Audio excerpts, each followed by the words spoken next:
Hi everyone. Before we get started with this week's episode of the Osterholm Update, I wanted to let you know that Sidrap is commemorating its 20th anniversary this year. Since its inception in 2001, our team has created what is now a globally renowned center tackling the world's toughest challenges in infectious disease and public policy, including COVID-19, Ebola virus, Zika, antibiotic resistance, universal flu vaccines, and drug supply shortages. In celebration of this milestone anniversary, and to ensure we're able to continue our important work into the future, Chris Dall has pledged a $4 million challenge to complete a $10 million fundraising campaign. A $1 match will be made for every $2 donated, helping to build a solid endowment to support Sidrap's work. Please visit sidrap.umn.edu/donate. And thank you. And now to this week's episode of the Osterholm Update.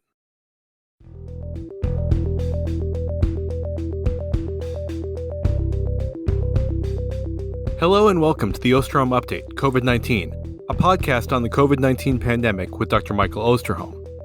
Dr. Osterholm is an internationally recognized medical detective and director of the Center for Infectious Disease Research and Policy, or Sidrap, at the University of Minnesota.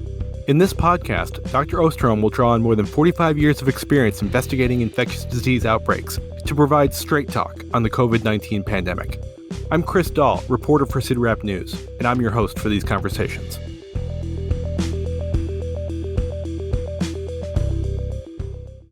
Welcome back, everyone, to another episode of the Osterholm Update podcast.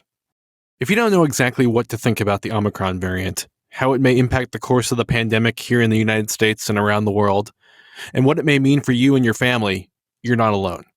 There is a fire hose of research about Omicron coming out on a daily basis, and making sense of all the data, just trying to keep up with all of it, is difficult, even for the experts. So this week on the Osterholm Update podcast, we're going to try and catch our collective breath and fill you in on all the latest information being gathered on the Omicron variant and what it all means.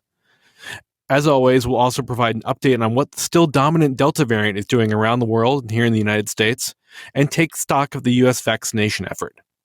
We'll also share the latest Beautiful Place submission from one of our listeners. But first, as always, we'll begin with Dr. Osterholm's opening comments and dedication. Thanks, Chris. As I begin this podcast, I have to put a disclaimer on it. Some would say similar to what I've done in the past, but this one is in a league of its own.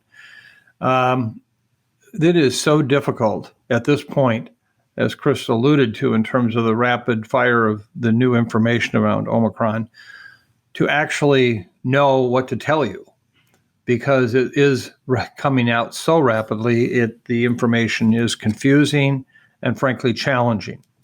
I will try to give you my best shot at distilling what we know on Wednesday, December 15th, the day before this is posted, knowing full well that by the end of the week, it could change substantially. So I'll try to do my best not to get into the weeds, but to stay at the high level and say, this is what I think I see coming. I will say without any reservation whatsoever that the next few weeks will be, for me, an unprecedented event in my 46-year career in public health.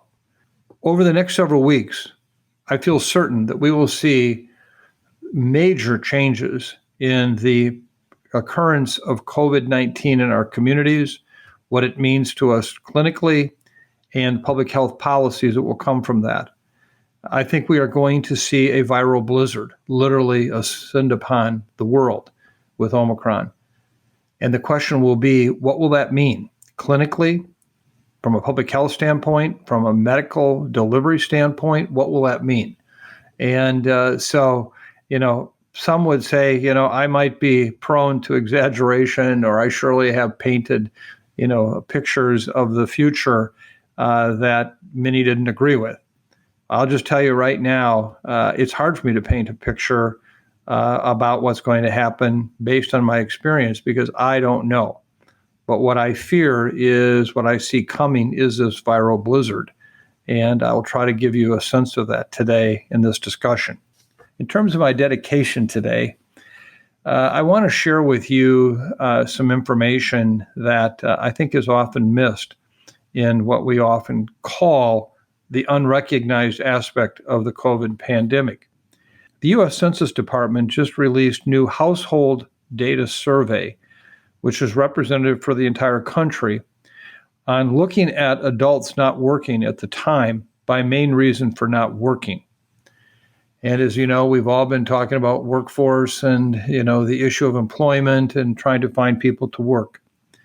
And what they found, extrapolating these data to the country, that there are currently over 13 million people in the United States that are not working because they're caring for someone or are sick themselves with COVID. They're caring for children not in school or daycare because of COVID. They're caring for an elderly person because of COVID, or they're so concerned about getting or spreading COVID in the workplace. 13 million people right now have been impacted with this pandemic just in those regards. And so for me, I'm dedicating this podcast to you, the people who are on the front lines of the home. You're on the front lines of caregiving that we don't often think about and give credit to. And it has got to be tough for many of you where employment is important from a financial standpoint, and yet you're at home taking care of these individuals. And by the way, in the survey, these are people who want to go to work, but they're not working for this reason. So this podcast is dedicated to you. So, Mike, as we've established, the research on the Omicron variant is coming at a fast and furious pace. So I'll start with the same question I started with last week. What have we learned in the past week on those three crucial characteristics that we focus on with variants of concern?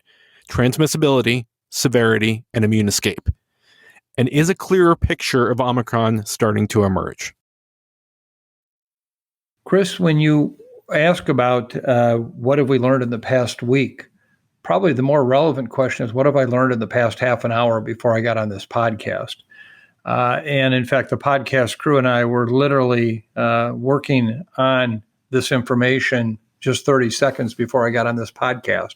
News is breaking by the minute. And in that regard, I just come back to a point I made in the introduction. I will give you my best shot in what's happening, knowing full well how quickly this information will become outdated. But make no mistake about it. We are about to see a viral blizzard with Omicron that is going to be unlike anything I've seen, other than probably the 2009 H1N1 influenza pandemic in terms of global spread. That one, again, did extract a human health price in 2009 that was not often recognized. It was nowhere nearly as severe as we would anticipate for a 1918-like pandemic, but the spread was dramatic. Within 1 month, it was documented in over 142 different countries after it was first discovered. This virus, the Omicron virus, is functioning very much in the same way. It is already globally distributed, and now we're beginning to see it literally explode at local levels, and I'll talk more about that. So what do we know? Well, first of all, let me be clear. I think that this virus, while it is a SARS-CoV-2 virus, it's a variant of the original ancestral virus that we saw come out of Wuhan. It is very different in so many important ways than the other variants we've seen to date. And hopefully this will become more apparent as we talk through what's happening. But let me just right now give you a sense of where things are at. What we're seeing is extensive transmission. As of December 14th, Omicron has been detected in 75 countries and in the United States, in 34 states and Washington, D.C. But let me be really, really clear. This is worldwide in its distribution, and the number of cases that are being reported is just but a mere speck of what actually is happening out there. I could give you data on a number of different countries and a number of cases, but it's changing by the hour. So just come away with the fact that it's everywhere, and it's going to be spreading widely everywhere. And it's probably going to do that quickly, not over months and months, with surges in many different areas and no activity in other areas. I think this is going to be more global in its nature. We are seeing a number of reports of outbreaks with high attack rates, even among fully vaccinated groups of people. Right here in the United States, on Tuesday, an outbreak was reported at Cornell University, where between December 6th and the 13th, 903 COVID cases were detected among students. It is reported that a very high proportion of the cases were caused by the Omicron variant in fully vaccinated students. Some of the students had even received booster doses. Fortunately, there have been no reports of severe illness yet. The school has literally shut down its campus and has moved all final exams online. Now, I'm going to come back to the vaccine issue in a moment because you might interpret from these last several statements that the vaccines are not important. Not true. We'll come back to that. So if Omicron is so infectious, should we expect it to replace Delta? First, it will depend on what is driving the increased transmission we're seeing. We need to know more inherently in how infectious Omicron is and to what extent it is able to evade prior immune protection, particularly that specific to the Delta variant. Only time will tell that. Time that we all, at this point, feel like we don't have, but we're going to have to wait for. We should expect, I think, one of three things to happen. The first possibility is that Delta and Omicron will co-circulate. This would be most likely to happen if both of them have the same infectivity and Omicron is able to evade Delta-specific immunity. We've seen this happen with strains of flu, which is why your seasonal flu shots contain multiple strains that co-circulate. The second possibility is that Omicron beats out Delta and becomes the dominant strain. This would be most likely to happen if Omicron is inherently more infectious and there is considerable cross-protection with the Delta-specific strain.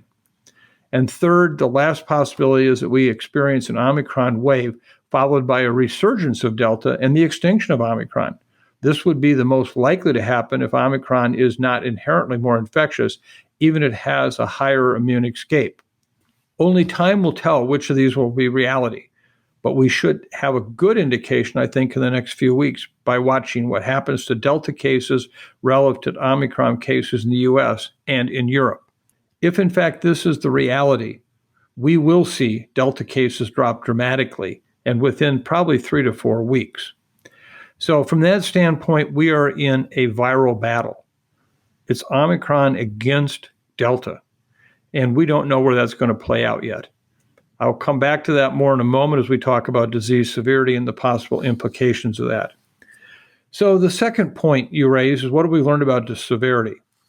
Preliminary data from the first 3 weeks of Omicron circulation in South Africa show that the risk of hospital admission among adults diagnosed with COVID-19 is at least 29% lower for Omicron variant infection compared to infections in South Africa's first wave in 2020, which was dominated by then the first variant after Wuhan, the variant called D614G. And after you adjust for vaccination status, it's clear that at this point, the Omicron variant is not causing the same level of severe illness. Compared to the earlier waves, hospitalized patients currently have a lower likelihood of being admitted to high care and intensive care units. One piece we're waiting for more data on is the severity of Omicron among children. Preliminary data from South Africa suggests that children under age 18 have a 20% higher risk of admission for complications of COVID-19 when infected with Omicron, while keeping in mind that overall, children show a very low incidence of severe COVID-19 complications. Pediatric units in South Africa are seeing an increase in pediatric admissions, similar to South Africa's third wave of infection, which was Delta, occurring from June to September. Even though it is becoming clear that in regions where Omicron is becoming dominant, there has been less hospitalization and deaths than expected. It's not clear whether Omicron actually causes less severe disease in naive hosts, meaning that the virus is less virulent, or if we're seeing the impact of immune protection from vaccines or prior infection. We'll be able to tell when we see the impact on, for example, older people who have not been vaccinated or previously infected, or those who are severely immunosuppressed. This leads us to the next point. What have we learned about immune evasion? Well, the data are still showing evidence of immune evasion with decreased protection of previous infection or vaccination against the Omicron variant. One indicator of immune evasion is reinfection among people who have been previously infected. We are seeing that reinfection is increased with Omicron, clearly. Preliminary data from South Africa indicates approximately a 3 to 8-fold increased risk of reinfection with the Omicron variant compared to prior variants. Another study that looked at neutralization properties of the SARS-CoV-2 Omicron variant found that neutralizing antibody titers against Omicron were low, even below the limit of detection in a significant fraction of people with prior infection. One note of this discussion is that of those who continue to assert that previous infection is by itself sufficient for ongoing protection, these data are clear and compelling. That's not the case. Even those who have been previously infected do need to be boosted with vaccines. Regarding vaccination, in the first few weeks of South Africa's Omicron-driven fourth wave, a study that included over 200,000 people with positive COVID tests showed that vaccinated individuals who received 2 doses of the Pfizer vaccine had a 33% protection against infection relative to the unvaccinated. This represents a substantial drop from the 93% protection during the Delta wave. However, there is good news. The good news is that these same vaccinated individuals who received 2 doses of the Pfizer vaccine had 70% protection against hospital admission in this same time period. But this is yet a significant drop. The protection against hospital admission reduced from around 93% in South Africa's Delta-driven wave. Protection against hospital admissions was maintained across all ages in people from 18 to 79 years of age, with slightly lower levels of protection for the elderly, 67% in people aged 60 to 69, and only 60% in people aged 70 to 79. So there is good news here. These vaccines can blunt the serious illness impact of even Omicron. We don't know much yet about how much protection boosters will offer. Based on a limited number of UK cases, protection against infection after 2 doses dropped down to 34%, but boosted back up to 75%. These numbers could potentially be associated with a 5-fold higher breakthrough infection rate after a booster compared to previous variants. Bottom line is we still need data on how a 3rd dose of vaccine protects against infection, severe disease, hospitalization, death, and how long that protection lasts. In the meantime, don't wait until we find out what that information is. Now's the time to get vaccinated. Now, just hours ago, a study was released from Hong Kong University, which looked at why the situation with Omicron may be so different from that in Delta. This study, which has now just been submitted for peer review, provides, I think, an early insight on some of the biological characteristics that Omicron holds, which could have real implications for the epidemiology of this variant. Essentially, the study involved using tissue from the human respiratory tract that was removed during previous unrelated procedures as an experimental model. Through this method, which has previously been used to study emerging viruses like avian influenza and MERS, the researchers can take a select virus, or in this case a variant, and have it infect different parts of the human lung. From there, they can measure a number of things, including the speed at which the virus or variant replicates. Once the data is collected, they can then compare the results with data from previous viruses or variants and characterize any differences. So, in their latest results just reported with Omicron, the researchers found that it replicated much faster than both the original SARS-CoV-2 variant and Delta in the human bronchus. This finding suggests that there can be a lot more Omicron virus present in that part of the respiratory tract fairly early in an infected host, which could help explain its heightened ability to transmit. However, the researchers also found that Omicron didn't appear as capable of replicating in lung tissue itself. This is good news. Compared to the original SARS-CoV-2 variant, Omicron multiplied in the lung 10 times slower after those initial 24 hours post-infection. The reduced ability to replicate in the lungs could be a significant hint that Omicron might not cause the same levels of severe disease that we worry about. However, it's important to note that this study doesn't account for other things that play a role in the disease severity, including the host immune response. So by no means, this study does not provide us the definitive holy grail information. There's still a lot of work that needs to be done to clarify disease severity, but it clearly provides some early and I think important clues as to how Omicron operates. Based on this information, I think we can expect to see a very different clinical picture emerge with Omicron versus Delta. And the challenge for all of us right now is to understand what that will look like. And that's going to be the $64 trillion question over the course of the next several weeks. So as you noted, Mike, Omicron has now been reported in at least 74 countries, and health officials in the United Kingdom, Norway, and Denmark are warning that it's spreading rapidly in those countries. But as we discussed last week, many countries around the world are still in the midst of Delta-driven surges. So what's the current global COVID-19 situation look like, and how much is it being affected by Omicron at this point? Well, Chris, this is obviously a very important question, especially as it relates to the update on Omicron we just went over. Let me just be really clear. Any information I provide you here was outdated an hour ago. That, in fact, things are changing so quickly. And also, I often say the absence of evidence is not evidence of absence. Even if we don't have reports of major Omicron activity taking place in many parts of the world, I think it is. And so we will learn about that as time goes on. At this point, it's becoming increasingly clear that Omicron really represents the next leg of this pandemic journey we're on. So we need to keep working to better understand what that means. However, at the same time, we can't lose sight of the fact that there are still many places in the world that have had their hands full right now thanks to Delta. I'm sitting at ground zero here in Minnesota with that today. For these places, which include the U.S., any glimpse into the future that overlooks the current reality would be a major mistake. In a way, it would be almost like driving on a really foggy day and seeing what happens to be a turn ahead of you. Today happens to be very foggy here in Minneapolis and St. Paul. But the fog makes it unclear.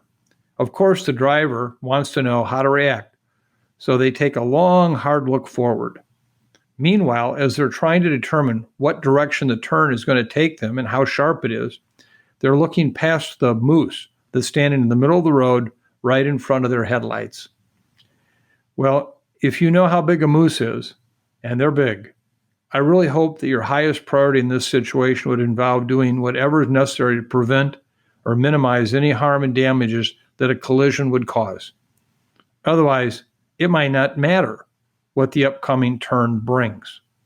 Well, right now, I think there are places where this collision is imminent or already underway. I think you'll see in a minute what I mean in terms of focusing on Omicron and not seeing Delta. Before I get into that, let me start out by going through the latest international numbers posted on the WHO dashboard. At the time of our recording for last week's episode, the dashboard is apparently missing some data on cases and deaths. As a result, I reported that the global cases for that week fell just short of 4 million and deaths stood at nearly 51,000. However, after the delayed totals were accounted for, global activity ended up being higher than we reported, with weekly cases surpassing 4.2 million and deaths hitting 52,300. So instead of seeing our first week with decreasing cases since early October, which I mentioned in last week's episode, we actually saw an increase last week. And unfortunately, that is the case yet again. As of this Tuesday, the WHO reported that last week's case totals exceeded 4.25 million, marking the 8th consecutive week of increasing cases. Meanwhile, deaths approached 50,000. Zooming in a bit, you can see that 4 of the 6 WHO regions are now experiencing elevated activity, including Africa, the Americas, Europe, and the Western Pacific region. Otherwise, Southeast Asia and the Eastern Mediterranean region are currently the exceptions, with their levels remaining steady and fairly low compared to previous phases of the pandemic. Remember, just 1 month ago, the surge in Europe made them the exception, with the 5 other regions all reporting plateaus or declines. So what's driving this? Well, first, there is the emergence of Omicron, which has essentially driven the uptick in Africa and is contributing to a growing number of cases in the other regions like Europe and the Americas. However, a lot of the heightened activity we've been seeing in Europe, the Americas, and the Western Pacific region is still largely being attributed to Delta. Of course, we've covered these Delta surges in Europe and the U.S. during previous episodes. But other countries, including South Korea and Vietnam, which are both part of the WHO's Western Pacific region, have been dealing very recently with record-breaking Delta surges of their own. So it's not in the rearview mirror. At the same time, we're moving further and further into this transition phase, which basically involves Omicron and its relationship with Delta. As I mentioned in last week's episode and during the previous update, Omicron's ability to transmit is remarkable, and we're seeing more examples where it's outcompeting Delta and driving up case numbers, much like we saw it play out in South Africa. For example, Omicron now appears to be the dominant variant in London and is growing in other parts of the UK, with data suggesting its frequency is doubling every 2 to 3 days, prompting Prime Minister Boris Johnson to warn that a tidal wave of Omicron cases is coming. Sure enough, on Wednesday, the UK reported their highest single-day case total since the start of the pandemic, hitting 78,610 new cases. For context, their previous record high was in January and stood around 68,000. In Norway, which is also reporting their highest case total since the start of the pandemic, Omicron is expected to overtake Delta in a matter of days. A similar situation is playing out in Denmark, where average daily cases are an all-time high that is now almost double their previous peak. Even in Canada, our neighbor to the north, we're seeing Omicron's impact, with Ontario reporting a rapid rise in cases that has coincided with the variant's growing frequency. For each of these locations mentioned above, the dynamic transmission that's been tied to Omicron has already generated a response. In Denmark, Norway, and the UK, we're seeing more and more emphasis being placed on the importance of third doses for all adults. Ontario is also expanding its campaign to get 3 doses into arms. Alongside the growing emphasis on third doses, we're seeing more restrictions being considered and implemented in some of these places. For example, England is once again mandating masks in certain situations and is in the early stages of rolling out vaccine passports for venues like nightclubs or sporting events. Denmark now requires bars and restaurants to close earlier than normal and has shifted schools to remote learning before the winter break. And in Norway, an indoor mask mandate has been put in place and gatherings are being restricted. Again, this is the response we're seeing to Omicron, with countries clearly concerned about the unknown threat it could present to their healthcare systems. In addition, it'll be very interesting to see China's response to Omicron, with the country reporting its first cases of the variant on Monday. Up to this point, they've stuck to their zero COVID strategy, which has been repeatedly challenged by Delta. You may recall that I've talked about this in previous podcasts, and I have been questioning the ability for them to maintain a zero COVID policy. Just this week, an outbreak in a Chinese province that's known for its manufacturing prompted more than 20 companies to suspend operations to comply with local government orders, which have also resulted in tens of thousands of residents being quarantined, the suspension of domestic flights, and widespread testing and tracing. If Omicron presents an even greater challenge, will China stick with the zero-tolerance policy? Any answer to that question could have major implications, particularly as it relates to global supply chains. Even outside of China, what can we expect if Omicron's heightened transmissibility brings us to a new, higher baselines? Even looking beyond just a disease standpoint, what do record-setting cases mean when it comes to isolation protocols and work? With their new single-day highs for cases, both Denmark and the UK are expecting a sizable proportion of their workforce to stay home and isolate. What ripple effects could we expect if that happens elsewhere? How will this impact certain work areas? I can envision a period in the next several weeks where many healthcare workers around the world, although vaccinated, will become infected with Omicron. They may be mildly ill, if even ill at all. Will they be allowed to work? Will the collapse of the combination of cases seeking medical care and the potential for a number of healthcare workers to actually be off of work because of their infection status, what will that mean?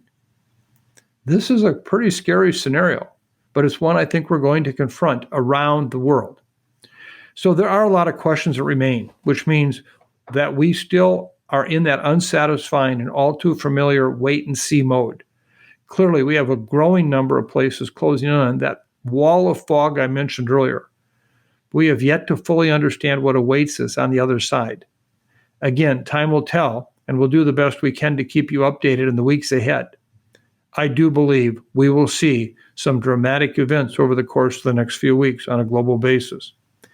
In the meantime, just remember, regardless of whether you're approaching a moose or a fog-filled turn, there are tools that we have that can help us avoid or minimize harm.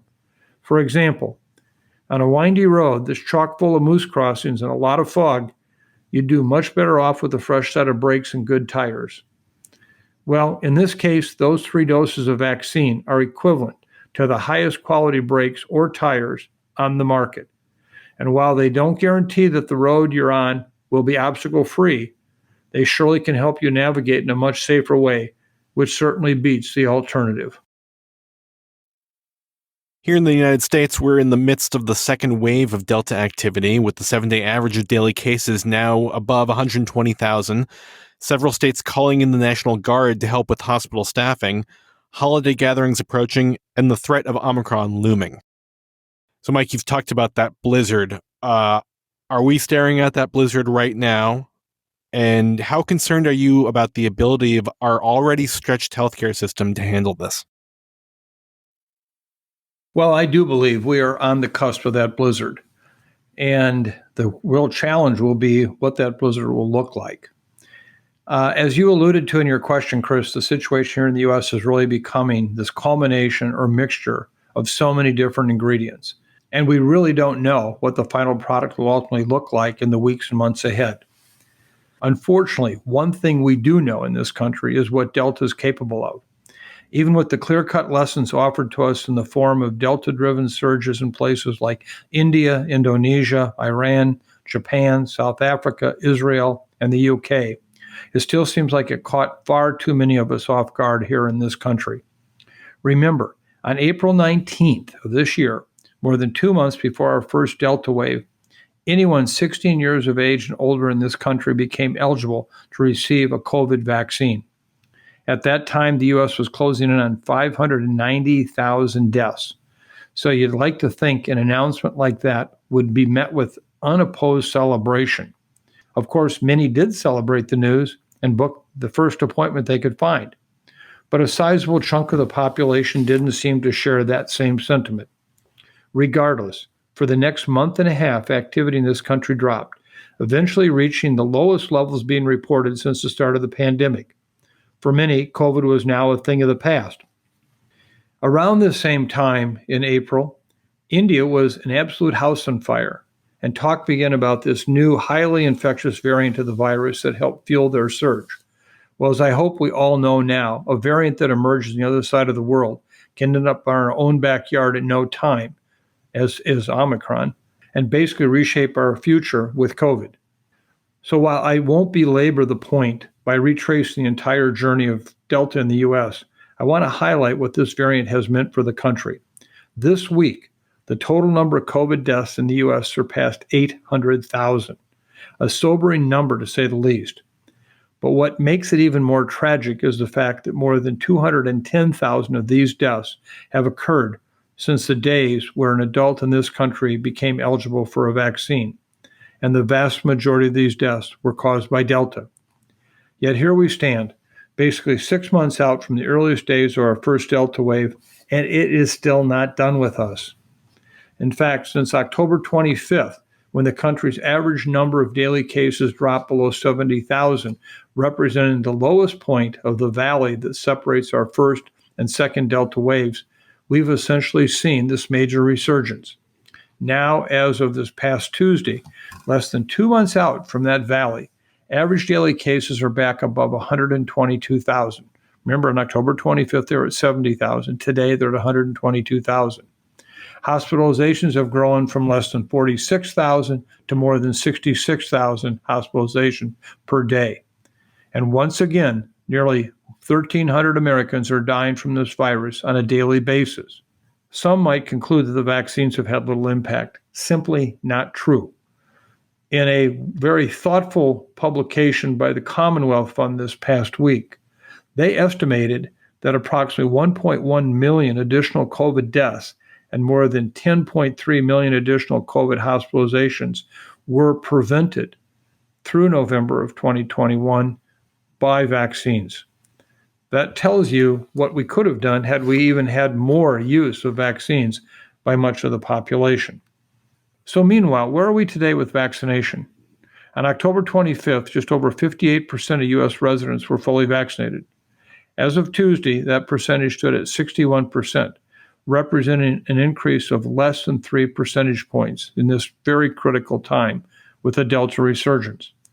In fact, at this point, the U.S. doesn't even rank among the top 60 countries and territories in the world when it comes to the percent of the population fully vaccinated.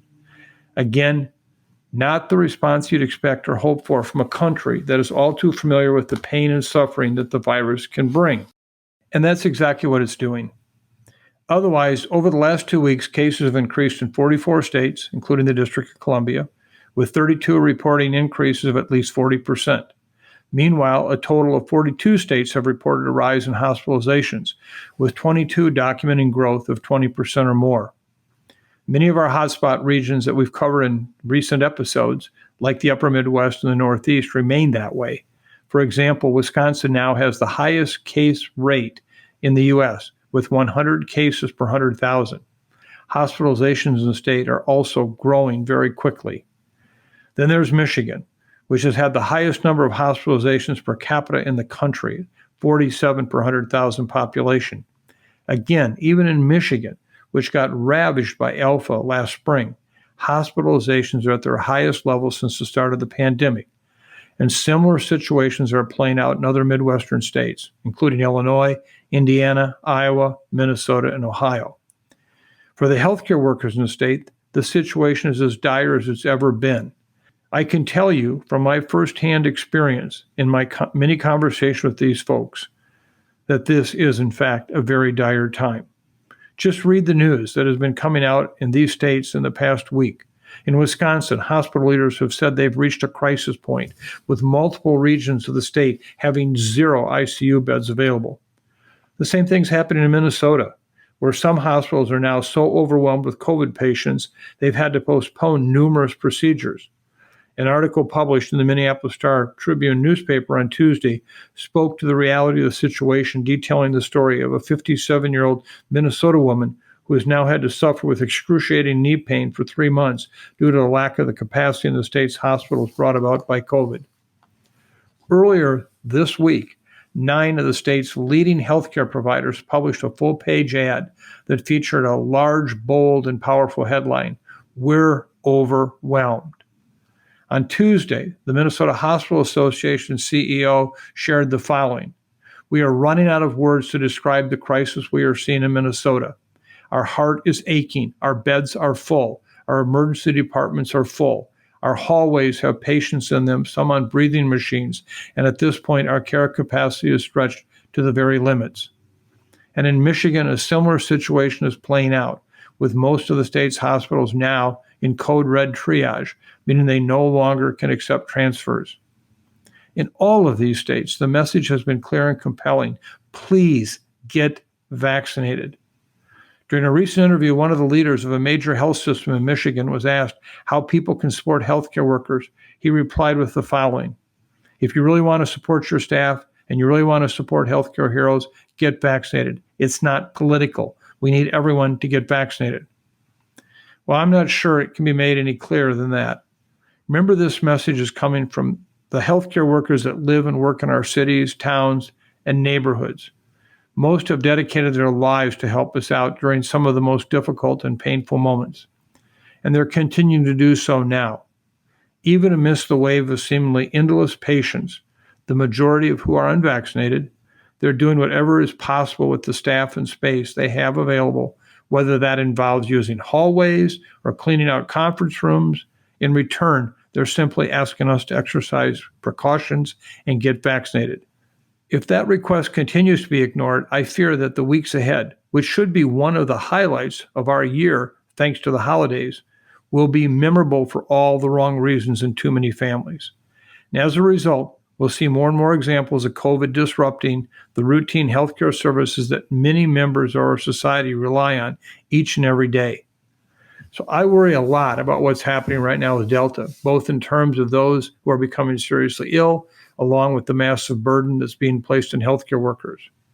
Now, with the Omicron entering the mix, I'm not sure what to expect during the months ahead. I think we can surely anticipate rising cases, but I think a key determinant in our fate ultimately falls upon the clinical picture of the disease. I desperately hope that this variant results in less severe disease. Otherwise, it doesn't take much to imagine what could play out if the clinical picture is similar to Delta, something which at this point I don't believe is the case, but nonetheless, we won't know for the next several weeks. In the meantime, whether it relates to Delta or Omicron, I take great comfort in the fact that I've received 3 doses of vaccine. If that's what it takes to support our healthcare workers, who quite honestly deserve far, far more than that, I'm more than happy to oblige. Time will tell. What will the battle between Omicron and Delta look like? And when that happens, that will be the determining feature of which fork in the road this pandemic takes here in the United States, and for that matter, much of the rest of the world.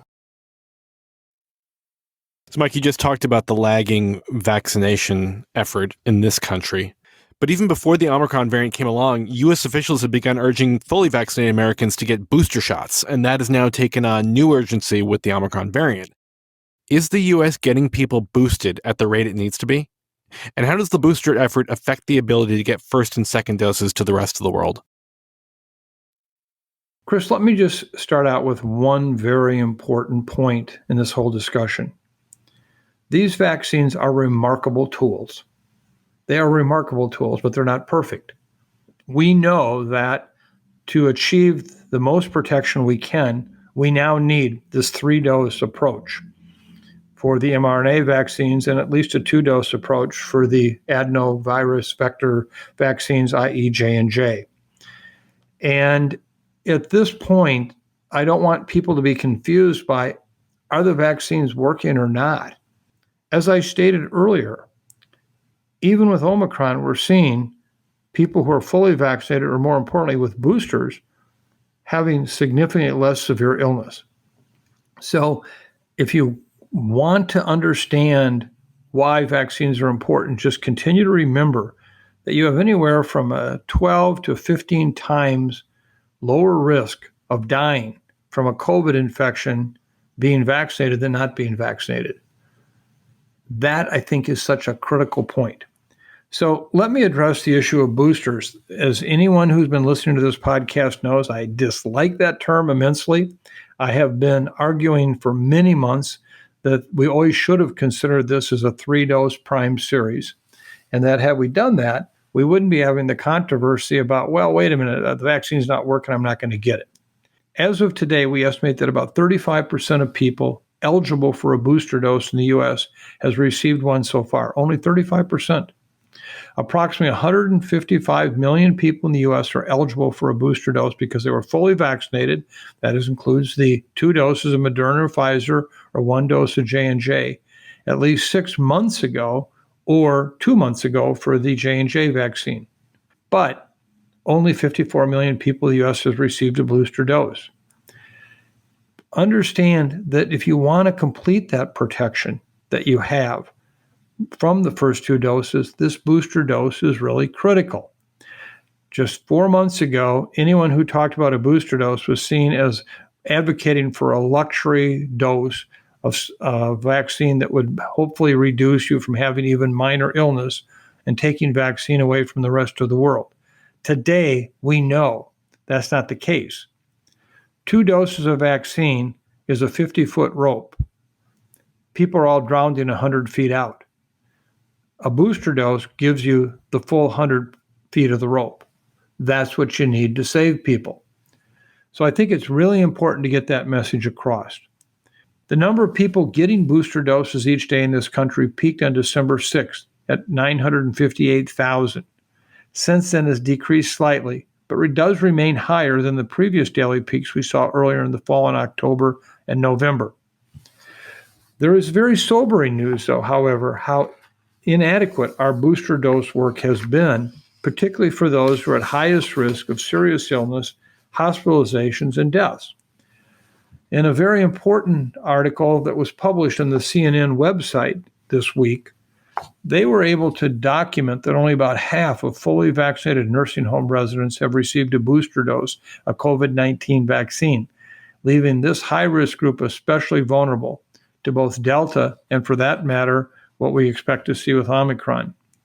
In addition, only about 3/4 of long-term care facility staff are fully vaccinated with their initial series of 1 or 2 doses, fewer than 2/3 in some states. And only about 1/4 of fully vaccinated staff have received a booster dose. Think about that. And only about 1/4 of fully vaccinated staff have received a booster dose. If there was any place we should be trying to bubble protection, it's in long-term care facilities. And yet, we have been largely unsuccessful. So this is going to be a very important area over the course of the next several weeks, particularly as Omicron continues to spread quickly around the world. I hope that we have enough coverage in long-term care not to see a major increase in illnesses, severe illnesses, and deaths in this population. But I fear that the reality may be we are just too under-vaccinated in that group to accomplish that. Let me just make one last comment about the issue of doses of vaccine to the low and middle income countries of the world. People who have suggested that booster doses were robbing them of vaccine doses have a legitimate concern in the sense that we do have to realize that if we use more vaccine in one area, it may take it away from another area. But this is not a simple picture. And what I mean by that is, first of all, we all agree we should be moving vaccine to where the real disease issues are. And frankly, right now, they have been primarily in the United States, North America in general, and in Europe. And so, in a sense, that's where we're trying to prevent most of the infection. Now, with Omicron, I think that's going to change. The whole world will be lit on fire. But I think the important point to make here is that it's not just simply having doses of vaccine and delivering them to a country.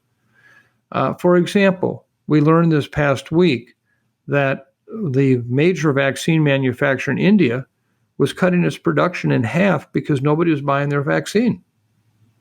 That's not an indication of a vaccine shortage. Now, there is clearly a shortage for the world, but the questions all become why?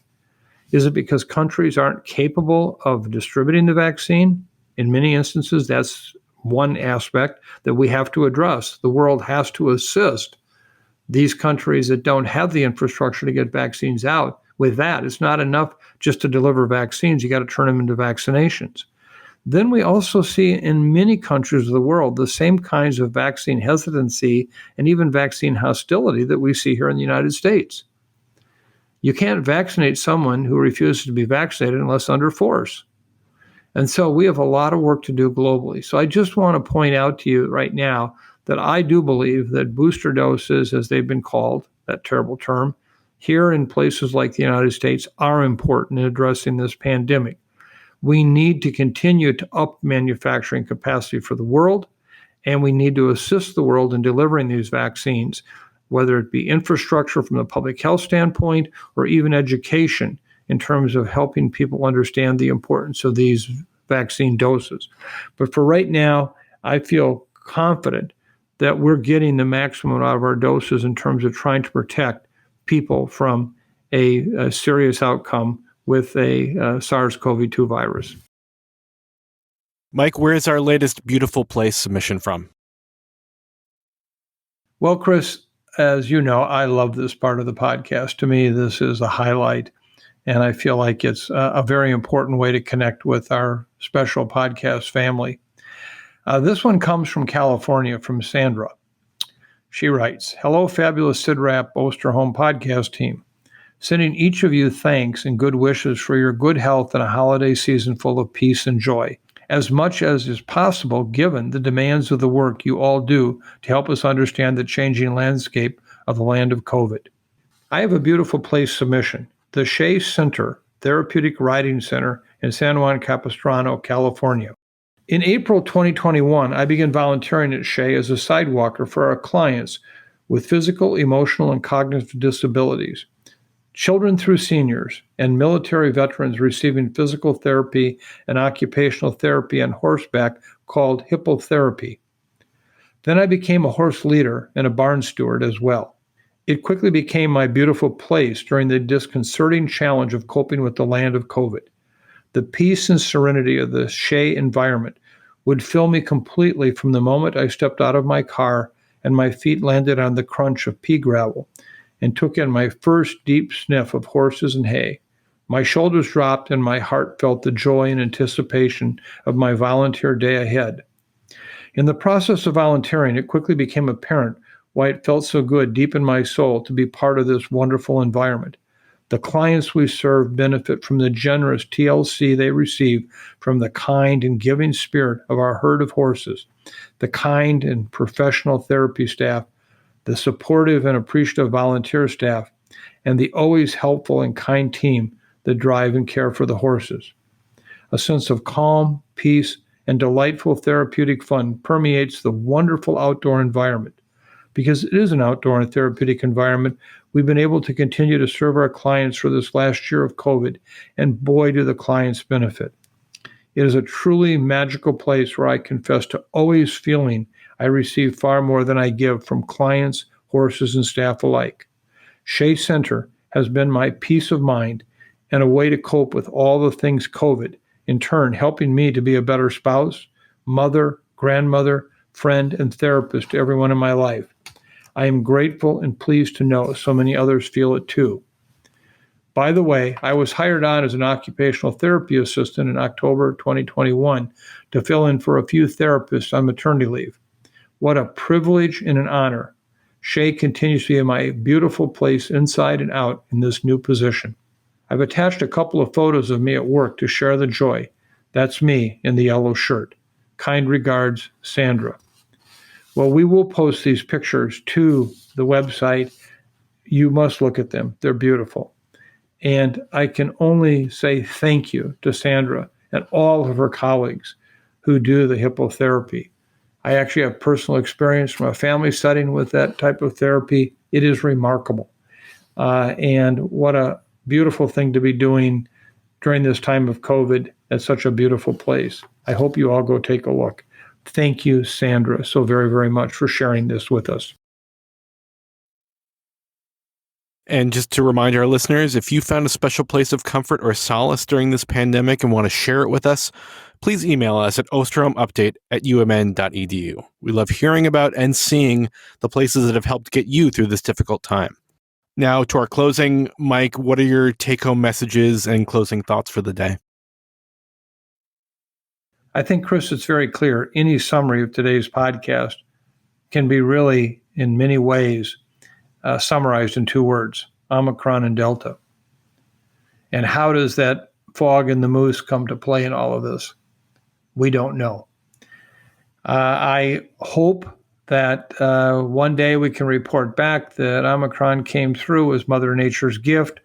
It resulted in widespread transmission of a very mild disease that brought us some immunity. It basically outdid Delta, took away some of the severe cases.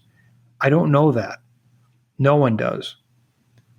Very well may be that it's a much milder disease than Delta, but because of the sheer numbers of cases coming forward at us in the next 3 to 6 weeks, that it overwhelms our healthcare systems even more. That too is a possibility. I don't know what the future is.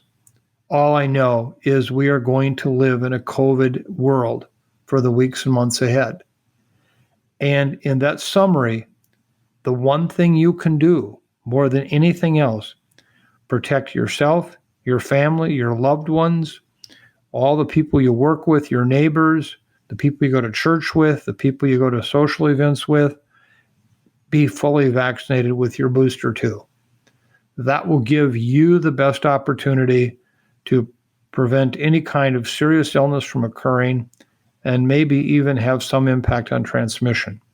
So I leave it with this degree of uncertainty, but at the same time, the idea that there's something we can do. We're not helpless. We need to get people vaccinated. Before I move into our our final lyrics of the podcast, I just want to acknowledge a sense of inadequacy that, in fact, there are so many questions that you have, that I have, that the podcast team has, that we just couldn't answer today. This is a time where we're tired. We really want some clarity. How long can this go on? What can happen next? And having answers, if nothing else, at least gives one a roadmap to the future. We don't have that right now. We'll do our best to try to interpret it for you. I do believe the next weeks of the pandemic may be the most remarkable of the entire pandemic to date. And what I mean by that is the uncertainty is clear, but the potential implications are huge. I also want to just again remind everyone, and I don't need to for this podcast family, but it's almost a prayer for me. We can't forget that each one of these cases is someone's father or mother or grandfather or brother and sister, a friend, a colleague. The deaths, they never go away.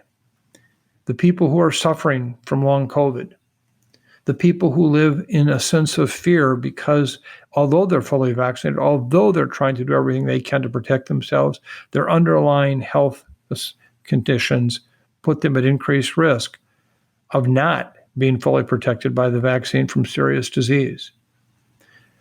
I think about all of you. I think of what is going on inside your heads, what is happening in your hearts.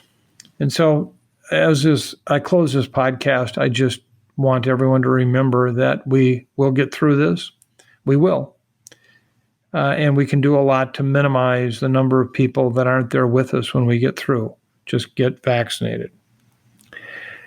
I have to leave us on an upbeat note today. I'm here another week. You're stuck with me one more time.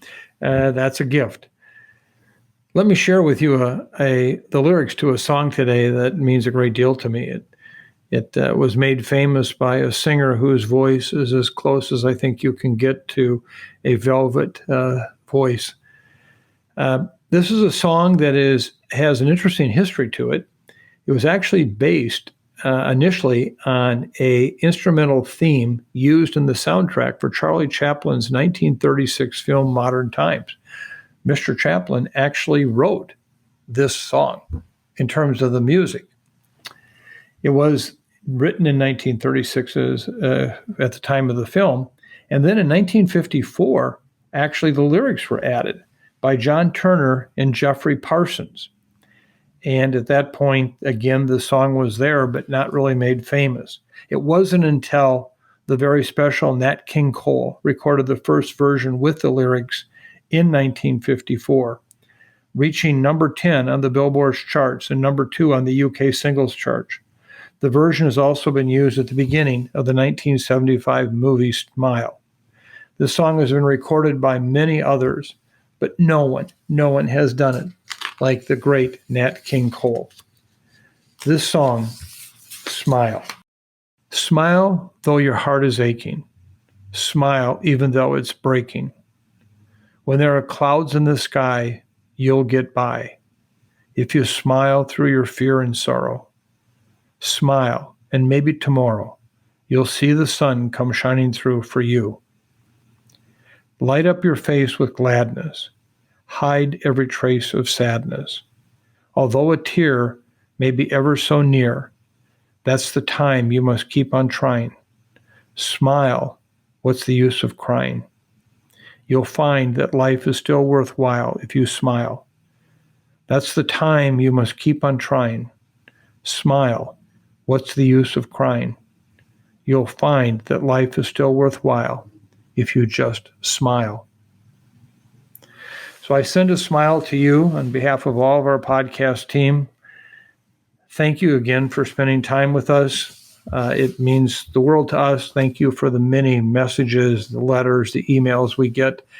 As I've said, week after week, we read them all. We read every one of them, and they mean a great deal to our team.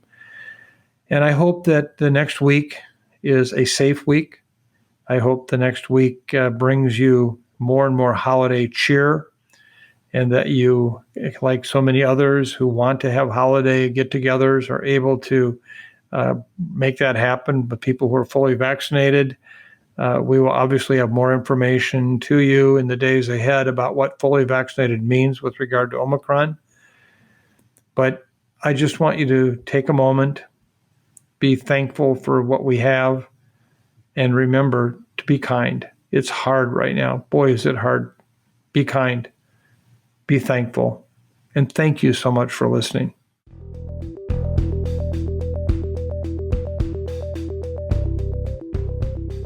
Thanks for listening to this week's episode of the Osterholm Update. If you're enjoying the podcast, please subscribe, rate, and review. And be sure to keep up with the latest COVID-19 news by visiting our website, sidrap.umn.edu. This podcast is supported in part by you, our listeners. If you would like to donate, please go to sidrap.umn.edu/donate-now. The Osterholm Update is produced by Maya Peters, Corey Anderson, Angela Ulrich, Meredith Arpey, and Sydney Redpenning.